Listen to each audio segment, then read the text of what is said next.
Welcome to the Know It Some podcast, bringing you the widest variety of conversational interviews for a well-rounded perspective on life. Because while it's true nobody likes a know-it-all, it's also good to know it some. Here's your host, Steve Platt. That's right. Welcome back to the Know It Some podcast. I'm your host, Steve Platt, and we have some big news for you this week. Past guest and friend of the show, Eddie Alvarez, and Team USA Baseball, they're back home from Tokyo as silver medalists in this year's Olympics, which means that Eddie enters the history books as the third American and only the sixth person ever to medal in both a summer and winter Olympic sport. Eddie, it must have been that Know It Some bump that did it for you. Either that or the years of extreme hard work, practice, and unimaginable talent that you have. One of those two things, jury's still out on that, but congratulations to Eddie and all of Team USA on an incredible Olympic performance. We're very, very proud of you. Also, folks, I promised an update on the 2021 People's Choice Podcast Awards, and sadly, I have to report that we fell just short of being named a finalist in this year's voting, but it was an incredible, incredible accomplishment being nominated. We were just 3 months in to the relaunch of the podcast when they nominated us, and quite frankly, it's an honor. And my sincere thanks to all of you who voted. We'll get them next year, folks. We're not done yet. This week's guest is Nick Romer, and longtime listeners of the show recognize that last name. You know, we interviewed Nick's wife back on episode 11. Hannah was a wonderful guest, and to this day, that episode is a fan favorite interview. People message me about it on social media all the time, saying that that was their favorite episode, and we had to have Nick on because he is an incredibly interesting guy in his own right. He is the founder and owner of Bell's Old Glory Shop. Bell's Old Glory Shop is named in honor and in memory of Staff Sergeant Vincent James Bell, a friend of Nick's and a Marine who tragically passed away, gave his life in service of this country on November 30th, 2011 in the Helmand province of Afghanistan. And a good portion of the proceeds of Bell's Old Glory are donated to Bell's Global Justice as well as Vitality Corp. I was just blown away by this interview because Nick is a very genuine guy, a true leader, and the kind of guy that you want in this nation's Marine Corps. I enjoyed talking to him. I learned quite a bit in this interview, and I think you guys will too. I think I should leave it there. Look, I will say one thing. There is a lot of military jargon peppered throughout the interview. It just happens when two vets get together and start talking. And so you'll hear things like UDP and MECEPS and all these different acronyms, right? If the alphabet in here gets to you, that's fine. Message me. I can help you understand what we're saying here. I'll say at the top of the show, UDP means Unit Deployment Program. They're typically like 6-month deployments. You'll hear in the episode that was not the case with this one. It got extended. And really and truly, just an incredible interview from top to finish. All my veterans are going to love this. Anybody who didn't serve is going to get a huge insight into what it is to serve this country in this manner. And I just got to say, I have incredible respect for the Romers. It was an honor to have each of them on here. If you haven't heard episode 11 with Hannah, go back and check it out because I did my best not to repeat some of that stuff. So maybe it was a missed opportunity, but I didn't have Nick give his side of the how they met story or any of that. This was its own standalone episode. But there's a lot of context into Nick and Hannah's relationship and the stuff that they do together on TikTok and all that kind of stuff in the Hannah Romer episode. So it's worth checking that one out after you've listened to this one or maybe before you've listened to this one. So go ahead and do that. Without further ado, please welcome Nick Romer.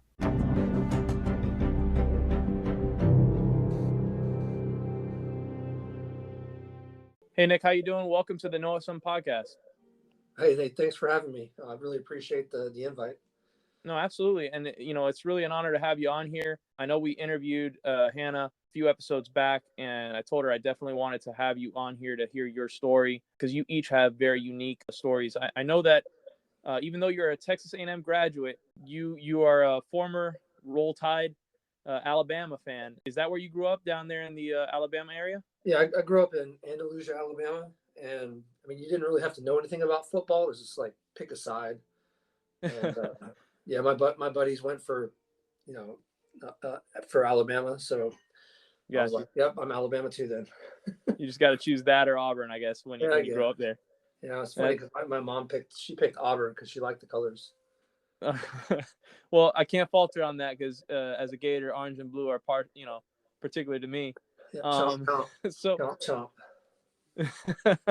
so growing up in Alabama, what was it always something that you wanted to do to enter the military? You always kind of had a desire to join the military growing up? Man, I'm not even gonna lie to you. I had no idea what I was doing or where I was going. Gotcha. My buddy Jeffrey Zamian, he joined the Marine Corps a year before me in 2000, and okay, some of the letters he sent me back from boot camp, and just doing the delayed entry program with him, I wasn't fully sure that's what I wanted to do. My mom was pushing me that way, and I got some of his letters. I read them, and I was like, you know what, this is, I think this would be good for me. And I wasn't doing very well in high school at all. Gotcha. My mindset was work hard, make money, and right. And nobody told me any different. My parents were not very involved in my education, and it was like, do your best, and you get what you get. There was no like, hey, make sure you study, make sure you do this. Here's some key pointers to success. I never got any of that. It's not their fault, but I never asked a question. Gotcha. Well, so you say you joined a year after him. So if he joined in 2000, you joined in 2001. Where were you when the Twin Towers got attacked on 9/11? So I was actually in boot camp. I went to boot camp July. Pickup was like July 2nd, 2001. Gotcha. We had just finished the range and we were walking back. And as soon as we got back, they put us in this huge school circle. And the chaplain called out everybody who lived or had family members in New York City. And they all started leaving, so they could get it all figured out. Gotcha.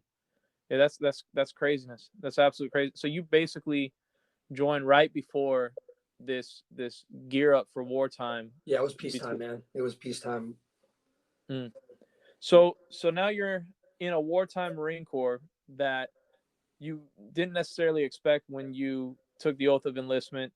And went off to basic training. Did it dawn on you coming out of boot camp that you were more than likely going to be deployed and going off to war? So here's a funny story about that. When I joined to be a O2 Intel analyst. Okay. So I barely made the cutoff for that, but that was my pick, and I got disqualified for it because at that time. Green card holders. So my mom's a green card holder. Gotcha. She it basically disqualified me from that job. So I got pulled out a couple weeks into boot camp, and they're like, you need to pick a new job. And I was 17 years old, and the master guns at MCRIC at the Marine Corps Recruiting Command, their little detachment that they've got on the depot, is like, all right, what do you want? He showed me the list. He's like, this one's got $5,000 bonus. And I looked at it, said 08XX. I was like, I don't even know what that is, but $5,000? Sure. I'll take that one. I've never had $5,000 to spend in my life. So I picked it, and I picked artillery, which is what my buddy was too. I was like, it was kind of a cool thing. Both two kids from Alabama get the same job, do kind of the same thing. That's amazing. I got to tell you, I had a similar experience. I also was going in for Intel, had a 139 GT score on the ASVAB and a 144 D lab and the whole deal. But I also in boot camp was told you're not going to be Intel because I had a minor amount, and we're talking probably about 13,000 of college debt that I had not paid a dime on. Yeah. And so they disqualified me and put me open contract. And I found out maybe a week before graduation or a couple weeks before graduation that I was going to be aviation ordnance. Well, that's good because there's not very many slots for that. Most of those guys get thrown into the combat arms side of the house or combat service support, the Chow Hall. Yeah, I might have had somebody looking out for me. But it definitely worked out for the better. in I think both our instances. But you going from being an intel analyst to artillery, and then 9/11 happening, it seems like after that. Yep. Because you're saying that this change in your job's occupational specialty happened earlier on in boot camp. Yeah, it did, and I had no idea really what to expect. So where did, when you finally got out of MOS school and you hit the fleet, where did you end up?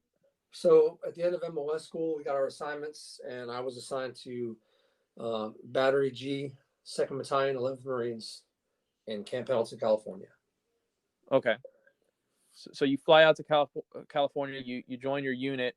Were you guys deployed pretty quickly after that, or were you able to enjoy some time stateside before having to deploy?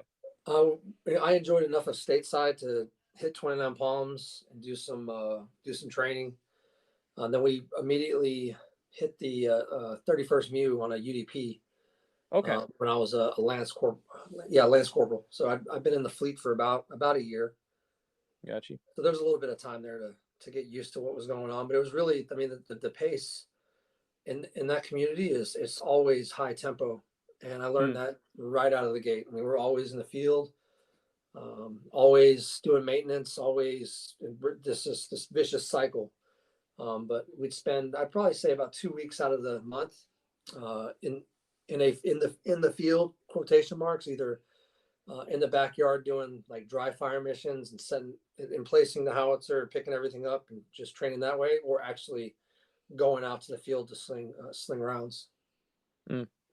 And then how many times total have you deployed then? You say it's high tempo.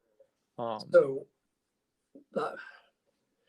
when I was in Golf Battery, we deployed, and this is what slowed us down compared to some of the other units. Is our UDP wasn't a traditional UDP because of when the war kicked off. So we were on the UDP. We'd been out there for about 4 months, and they told us stop loss, stop move happened. So all the Marines that were prepping to get out when they got back got that news that they weren't going to get out until the Marine Corps released them. And that's hard news to take. Yeah, it was bad. We were extended on that MEU, a 6-month MEU that lasted almost a year. So we were there for about 11 months and change. Jeez. Yeah. So lots of boat time, lots of the gator circles around Okinawa. We went to Mount Fuji. We hit South Korea for some training. We hit Guam. Yep.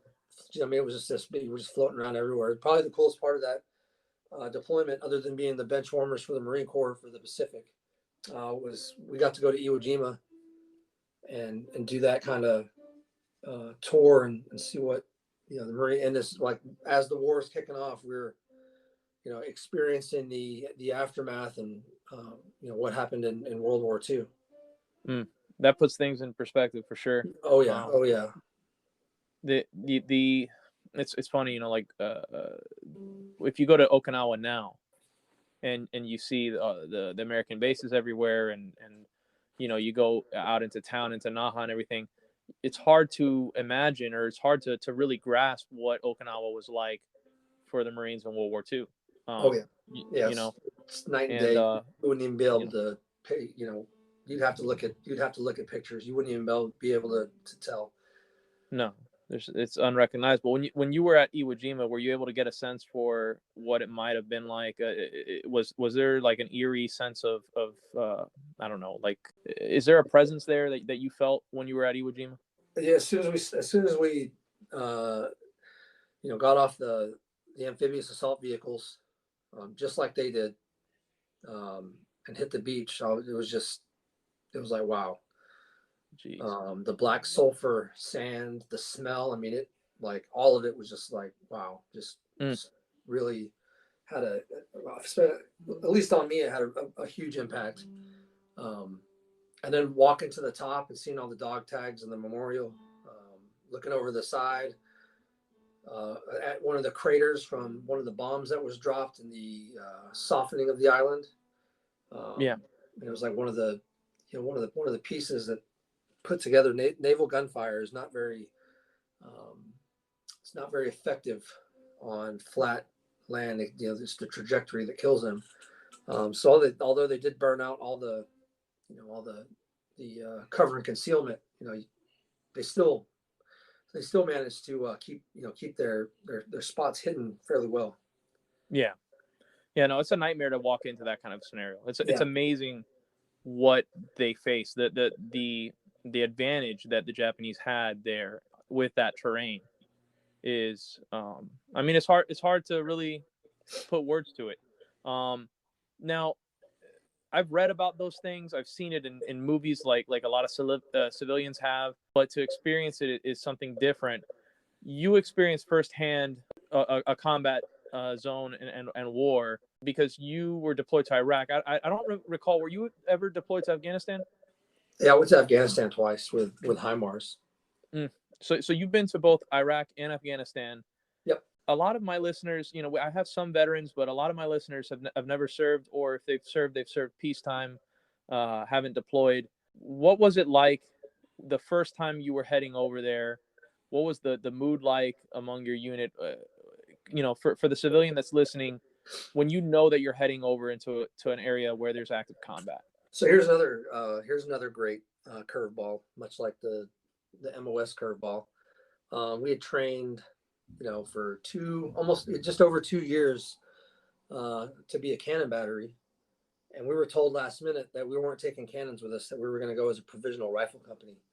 And I went from a section chief with 8 Marines and a howitzer crew to 12 Marines plus myself as a squad leader. Jeez.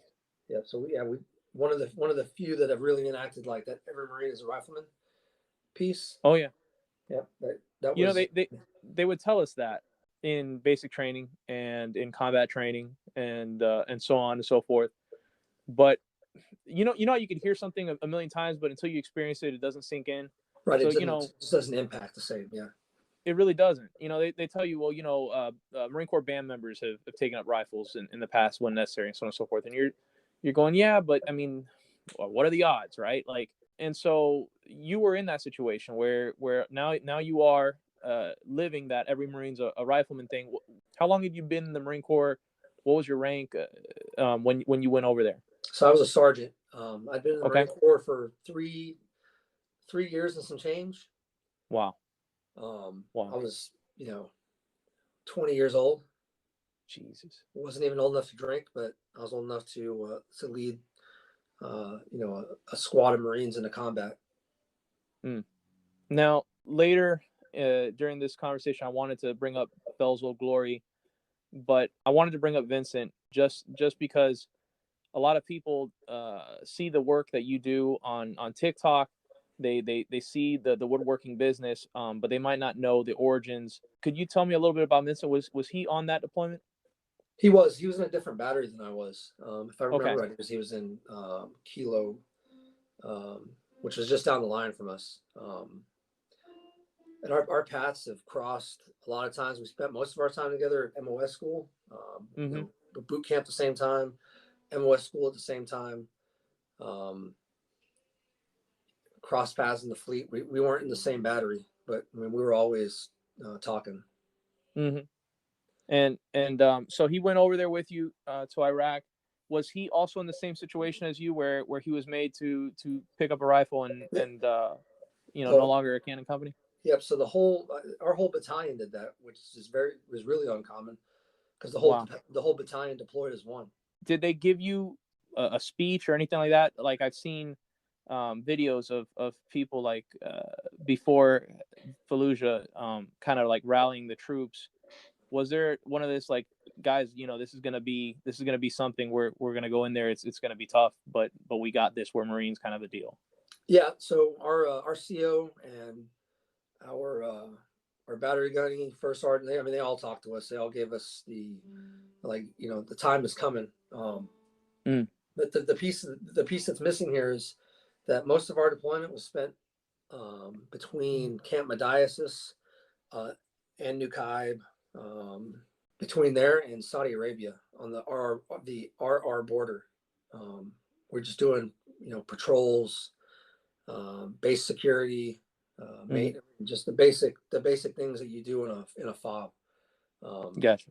And so we didn't really experience the combat part of it until the latter part of our tour, which was good because we had a lot of time under our belts, a lot of experience with the lay of the land and how the people interact. Mm-hmm. So it wasn't like we were shell shocked to the fact that we're in a new place, we don't know what's going on. The fog of war mentality, like why are we here? What are we doing? Had you learned some basic words in their language? And I still got the book that they issued us, the Pashto guide, which it got us what we needed, but it wasn't perfect. The translators are the ones who really helped us out. Got you. I'm really hoping that we're able to do something for those translators over in Afghanistan right now. I see that, and it's funny you bring that up because one of our interpreters, I'm not going to say his name because I just want to keep him. I keep it ambiguous. Yeah. He feared for his life and for his family. We used to drive by his town. When he was with us, we would never go in that town because we didn't want them to start putting one and one together. Right. Yeah. And his family, because that's where his family was at. And he used to tell us all the time that he covered his face up almost all the way. He tried to keep his identity hidden at all times because he knew what would happen if they found out who he was and where he lived. It's incredible what they were able to do, because that's true bravery when that, I mean, they have your family at either literal or metaphorical gunpoint. Yeah. So that's something else. So on that deployment, was that when Vincent passed away? Was that first deployment? No. Vince had a couple deployments under his belt, and that dude was he was a squad leader for his unit there. He did cannons, he did HIMARS. That guy did everything, and he died in 2011 on November 30th when he stepped on an IED in the Kajaki Dam district. Jeez. And so having lost him, I know you've gone to the gravesite, you brought your family. Yep. And now like I said, we'll touch on it later, but now you have a business that is named after him, and you donate the proceeds from that business, and we'll talk about that in a sec. But coming back from that kind of an experience stateside, your wife already kind of told the story of how you guys met here on the podcast and that kind of thing. But I wanted to ask you about the MECEP program, because you are in a unique situation where you've come from the enlisted side of the Marine Corps over to the officer side.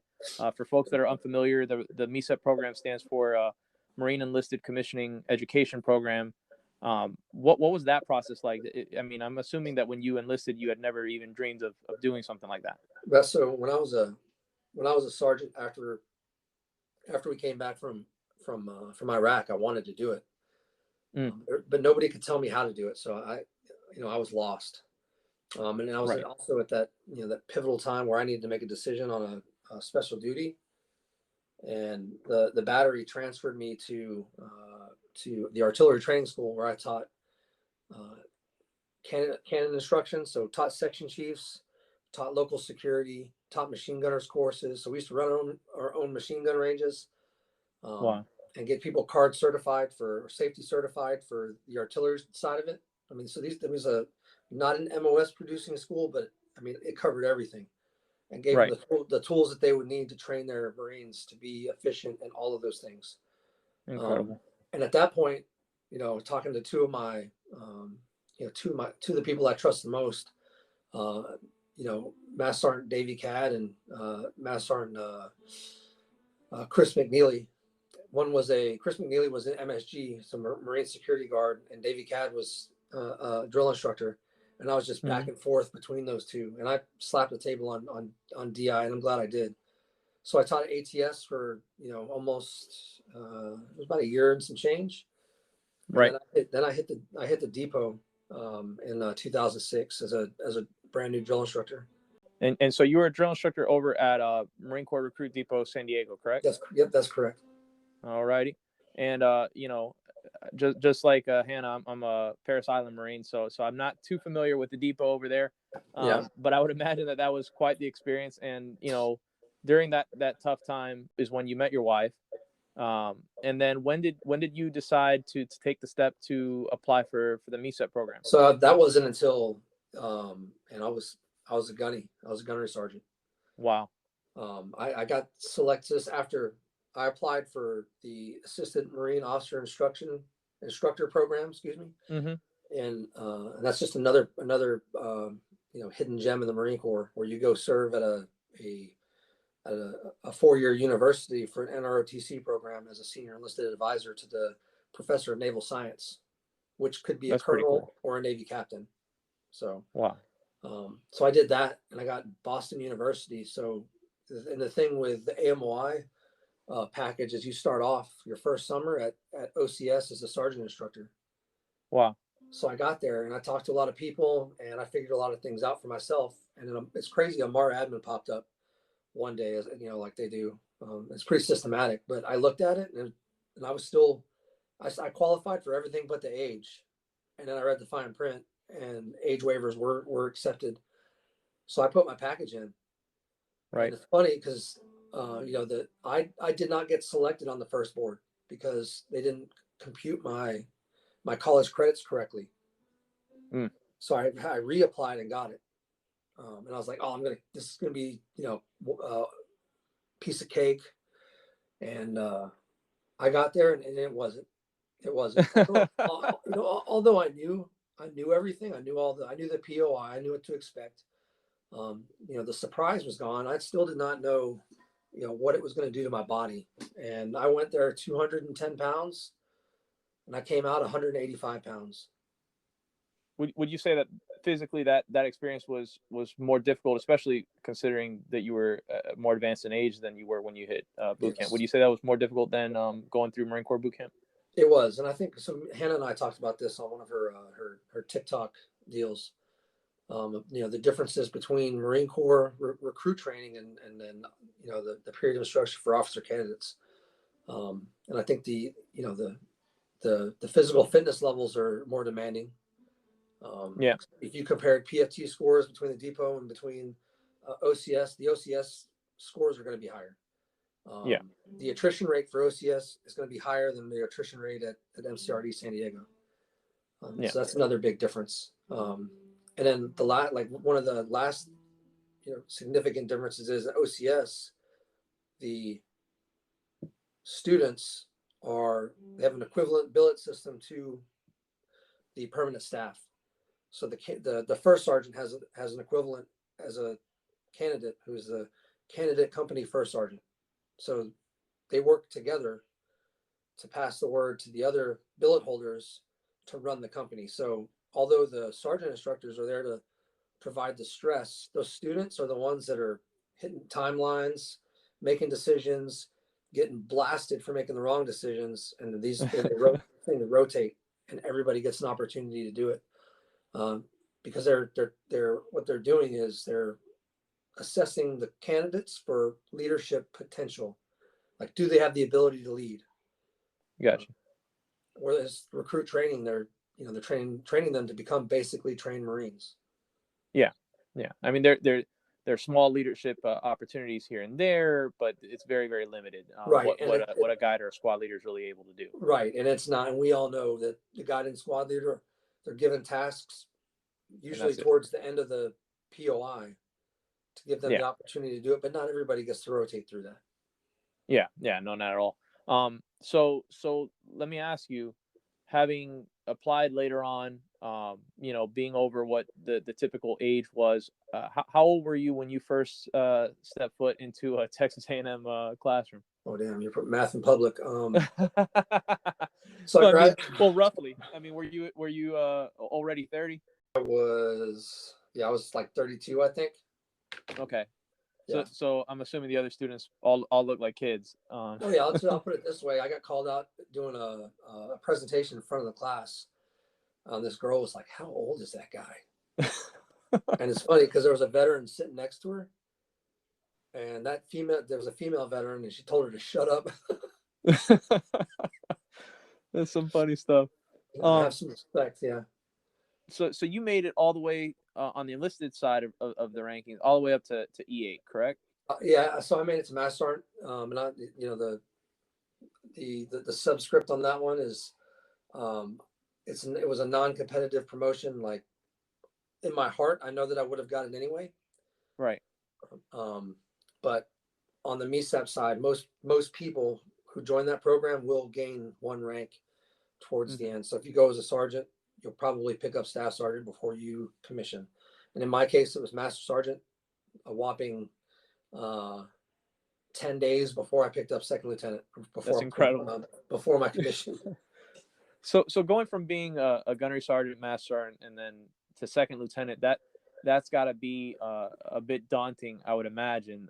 Being probably one of the oldest second lieutenants in the Marine Corps, the grand old man of the Marine Corps, I guess. Yeah, I only know a handful that are either my age or like a year older. Got you.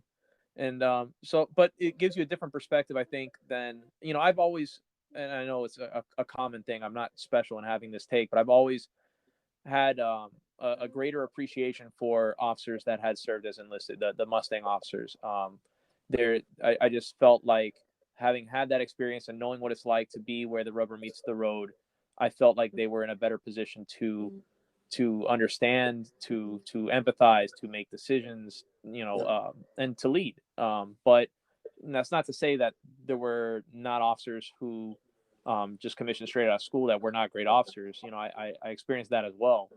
Did you feel like, I don't know, more of a camaraderie is not the word. Did you feel like there was more of an ability to identify with the people that you were leading as an officer because you had come from the enlisted ranks? I do. And I would always go back to when I was a junior Marine. What did I dislike? And what did I like? And although some of the dislikes are necessary, like discipline, nobody likes discipline. Nobody likes accountability either. Right. To be accountable for what you do, good or bad. Most people like the good; they don't like the bad. So I understood what the motivators were. I understood how to identify the Marines that were holding the team back from getting into the performing stage of the evolution, and coaching.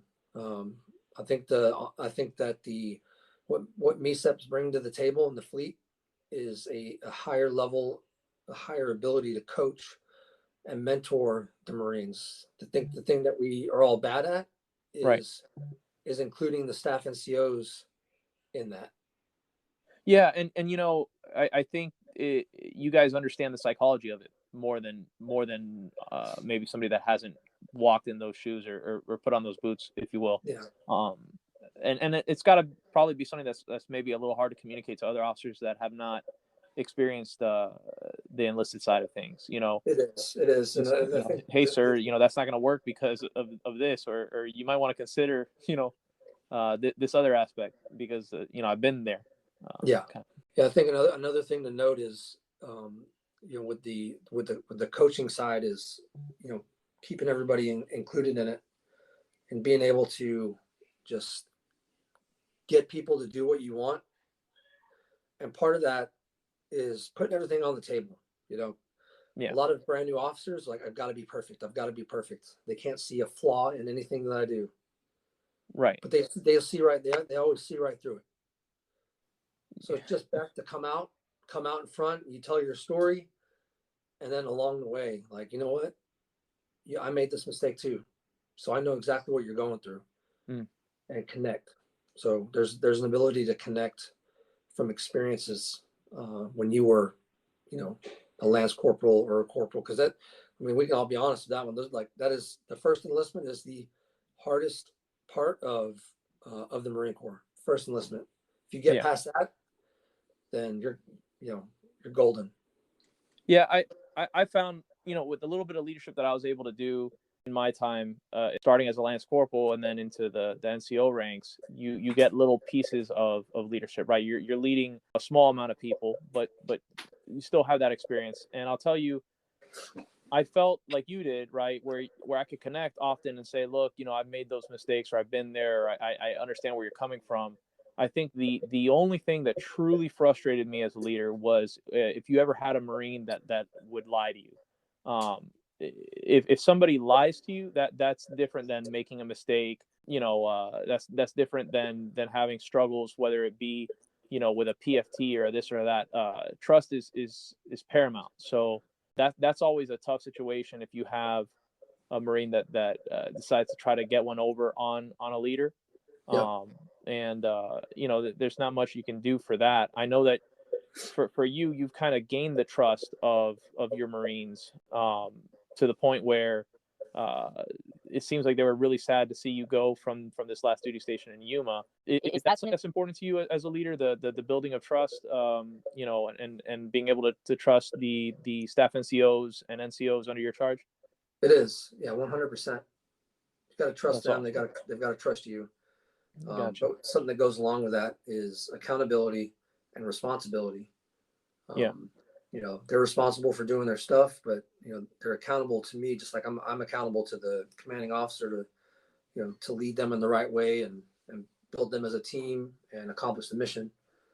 But it's tough when they do lie to you, because I used to tell my Marines, guys and gals, all the time, don't make me make a decision on your behalf that I do not want to make. Yeah. So that's a really powerful way to put it. I don't know. Hopefully, hearing that, maybe they think twice. Well, they don't. They still do. They're always going to do it. Yeah. But yeah, the ones that are going to do it are still going to do it, and the ones that aren't are still won't, right? And something that I do that I think is important is, even when they do mess up, the kids standing in front of a NJP, non-judicial punishment, and the CO always asks, like, is that Marine, is he or she salvageable? They're always salvageable. Their poor decisions it's just a nail in the coffin. You need more than one nail in the coffin to close that. Mm-hmm. I mean, in your time in the Marine Corps, you haven't really come across too many that are beyond saving.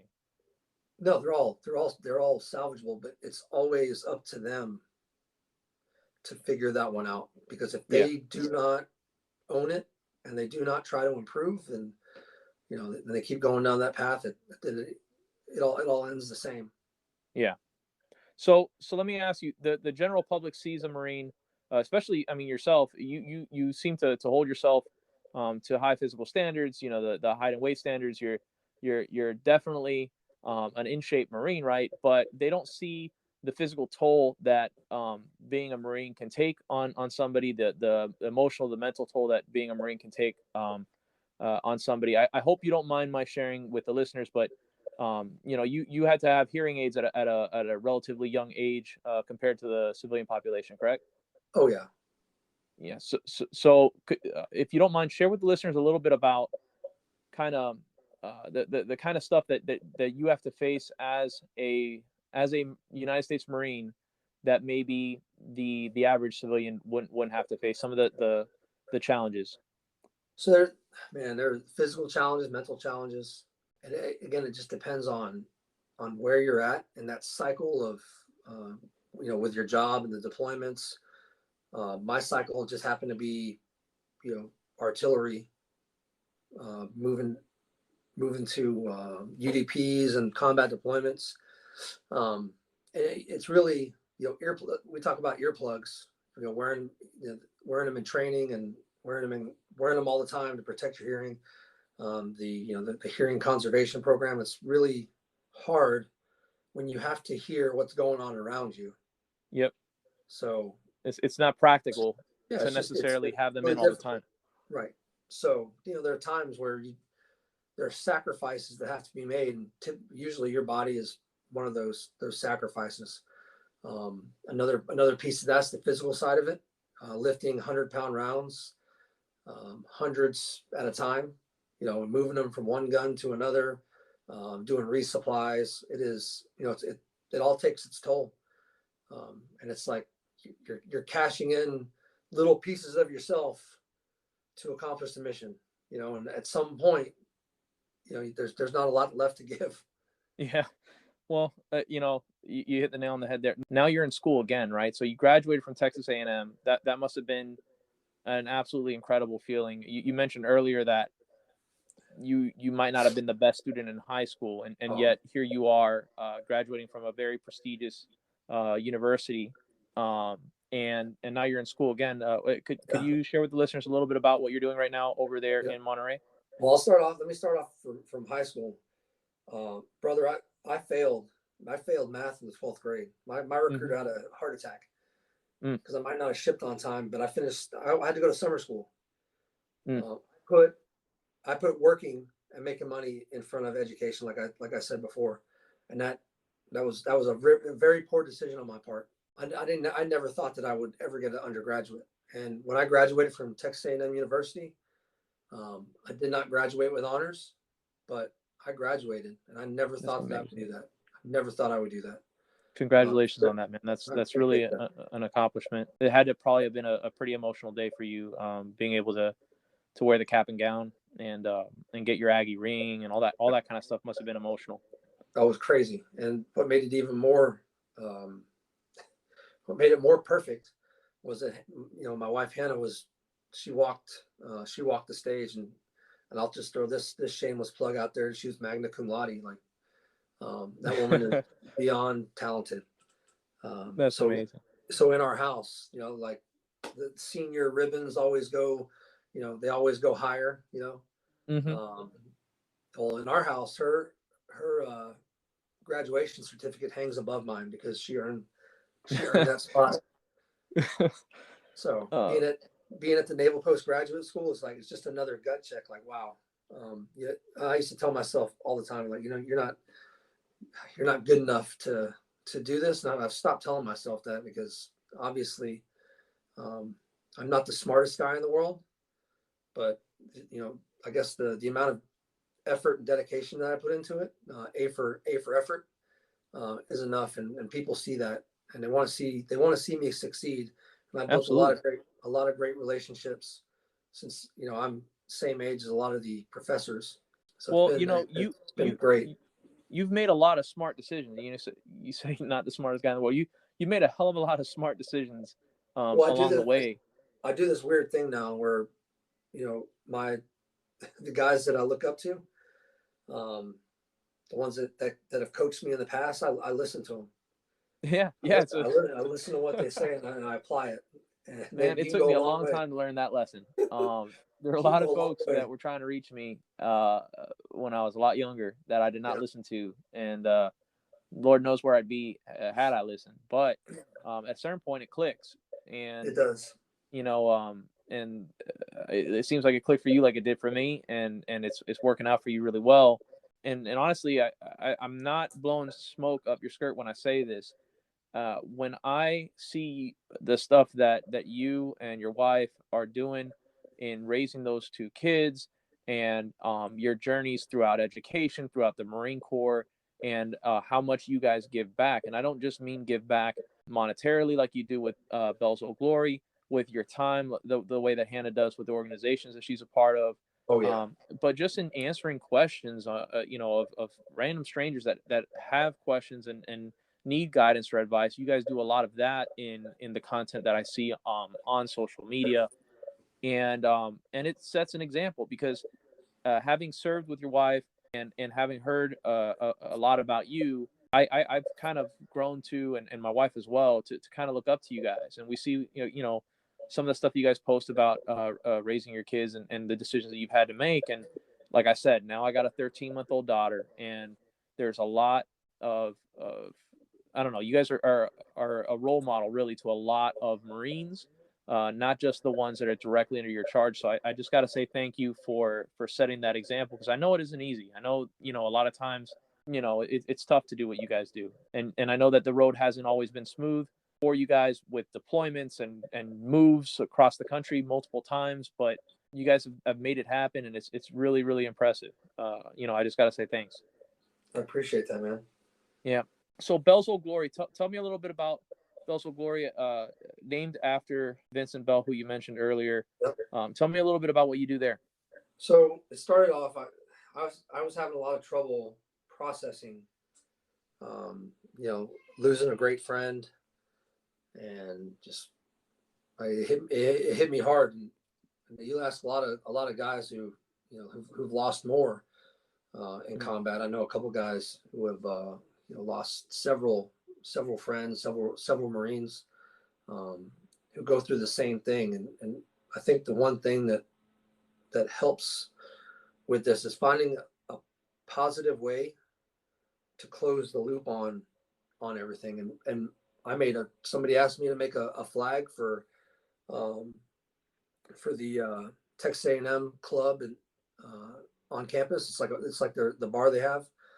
And I put a bell on it, and it just clicked. I was like, because I had a great time making the flag, and there's a lot of companies that do that too, right? Which is kind of where I got the idea from.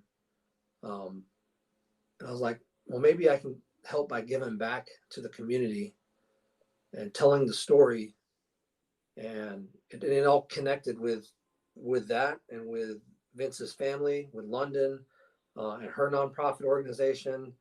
And I figured out the giving back to the, that type of organization, because I give back to her and her organization, and then I give back to Mike Owen and at Vitality Corps out of Southern California, Laguna Beach area, and they're doing great things to help veterans, process out and integrate back to the community, because we all know what happens sometimes is they get lost.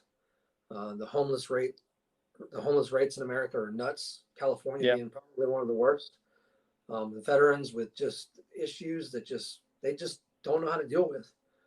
And Mike Owen does a great job of keeping them engaged, getting them to appointments, giving them another purpose in life that's almost structured like the way that they left, that they know. And there's some comfort in that.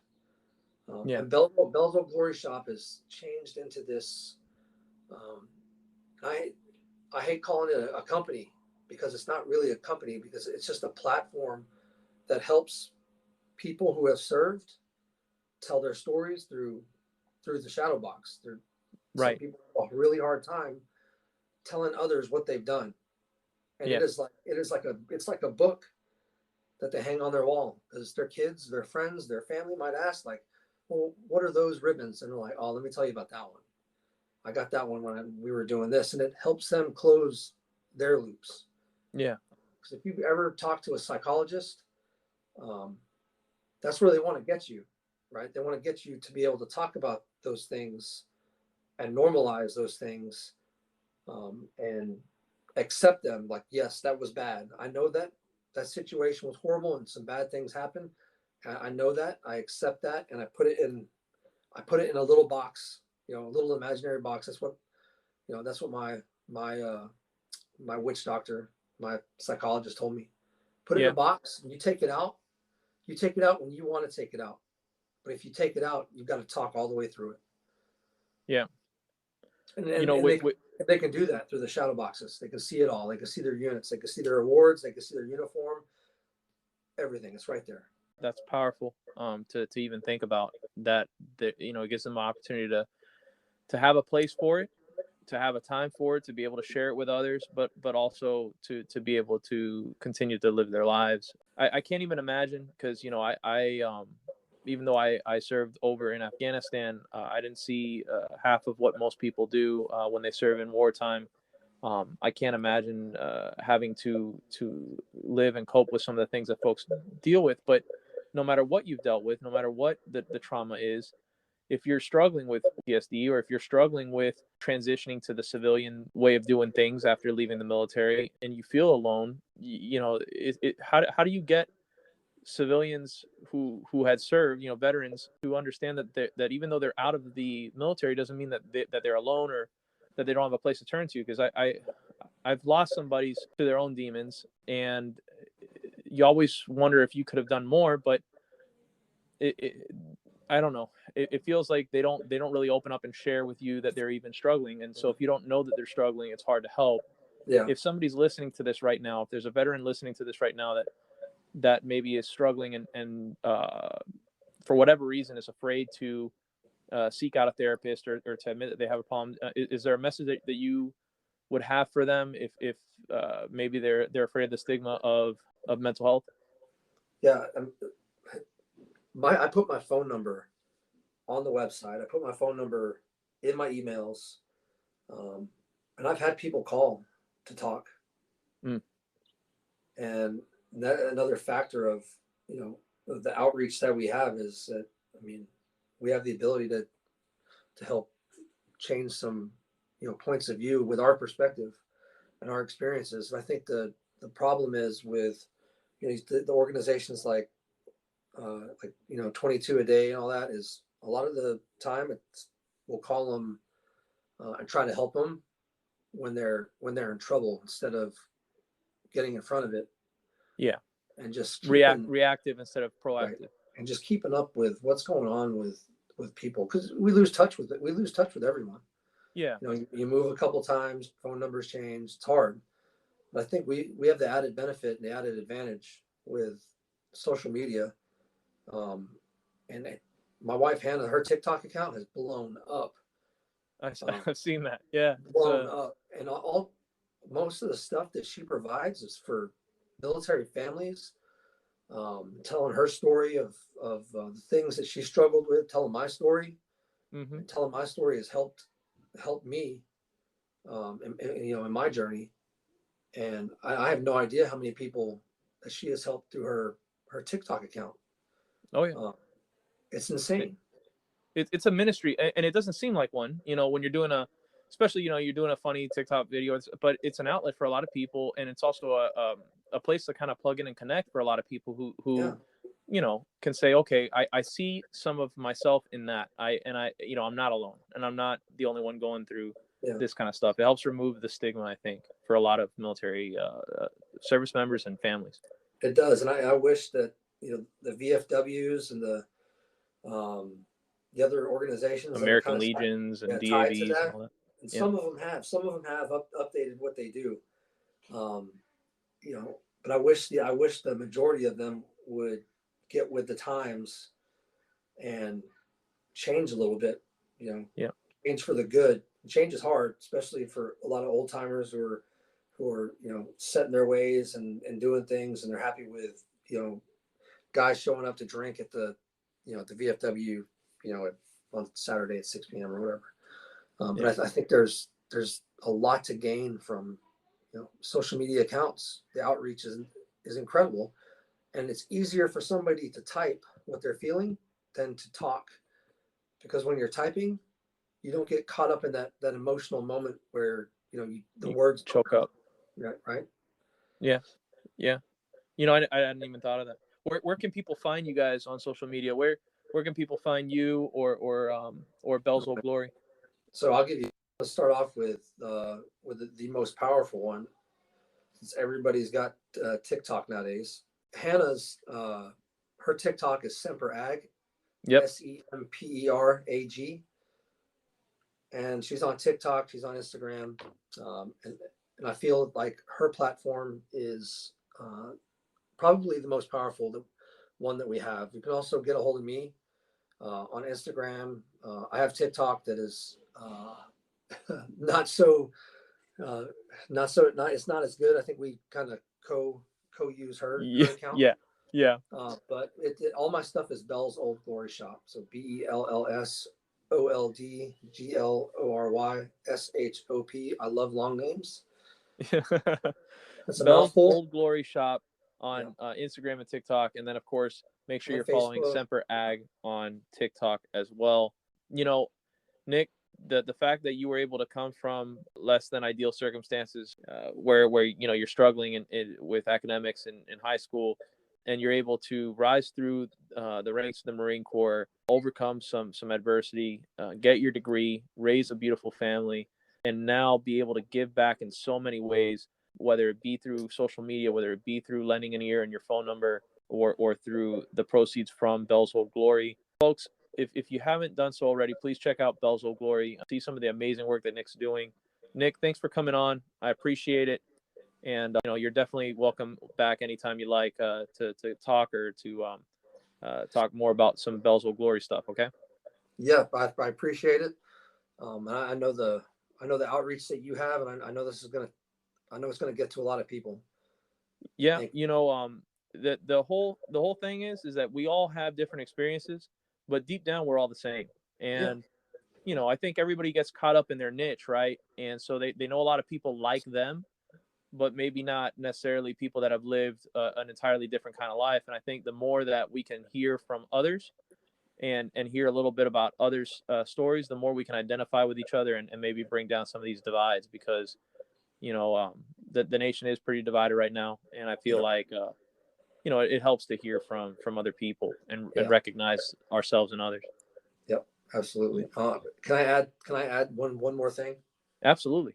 So Vince's sister, London, Mm-hmm. her outreach is bellglobaljustice.org. Okay. And then Mike Owen, who runs Vitality Core, is vitalitycore.org. And they've got their impact is huge in their community. And if people want to make an impact, donating to these organizations is it's going to a good cause. I'll tell you that. And their programs for Bell Global Justice, they're activists for women's rights. They're part of the United Nations organization. Mm-hmm. So it's a global citizen program. One of the big things that they do is International Day of the Girl, and they have an Empowered podcast where she brings people on to talk about a myriad of different things. And if they go to her website, they'll see all this stuff. She's got a blog too. So the most direct way to contribute and to help, if let's say someone's not ordering a shadow box from Bell's Old Glory, is they can donate directly to these organizations. So that's one. And then you said Vitality Corp, right, is the other. And then if they do purchase from Bell's Old Glory, you guys donate what, like the profit from the sale, or a percentage, or? It's a percentage of every, and the bottom line is 10%. But if I go back and look at my numbers, I think we dwell in almost the 20% range. Wow. Yeah. Absolutely incredible. So I think to date, we're pretty close to $10,000 since we started. Well, which, on the grand scale is not that much, but and that's kind of the point. I went to Vitality Core. mm-hmm. Like the big donation companies, they don't need my money. Right. Right. They don't need it.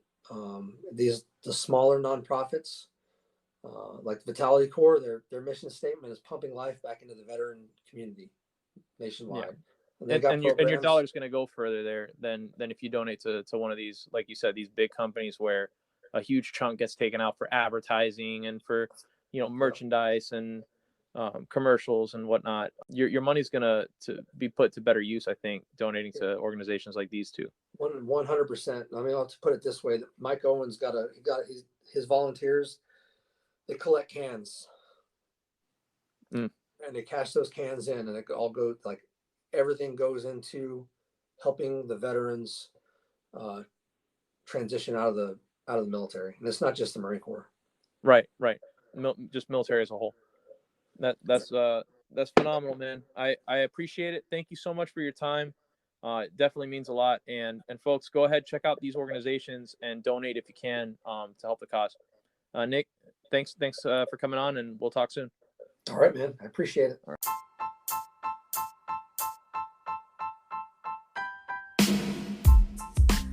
And that'll do it for another episode of the Know It Some podcast. My thanks again to this week's guest, Nick Romer. Folks, I didn't mention it at the top of the episode. I probably should have, but he had just gotten out of the hospital a day before shooting this episode. And really, that's some dedication right there. There were many other things that he could have been doing while resting and recovering. He was here instead, sharing his story with us, and we can't thank him enough. I know that a lot of people are going to enjoy this episode, so thank you so much, Nick, for spending your time with us and sharing your story. Folks, if you have not done so already, please head on over right now to Podchaser and leave us a 5-star ranking and review there. Podchaser is relatively new. It's pretty much brand new to us.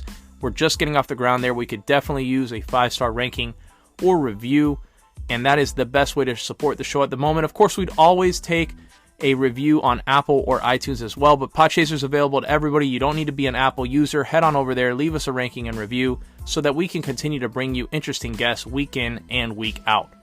Another way to support the show would be to follow us on social media. We are at Know It Some Pod on just about every social media platform out there. So whether it's TikTok or Twitter, Instagram, Facebook, YouTube, you name it, we are there at Know It Some Pod. Give us a follow, like our posts, share them. The more people that we can get to follow this podcast, the easier it'll be to bring you these incredibly interesting guests week after week. I appreciate all the support. This has been a lot of fun, and we are just getting started, folks. I will see you next week.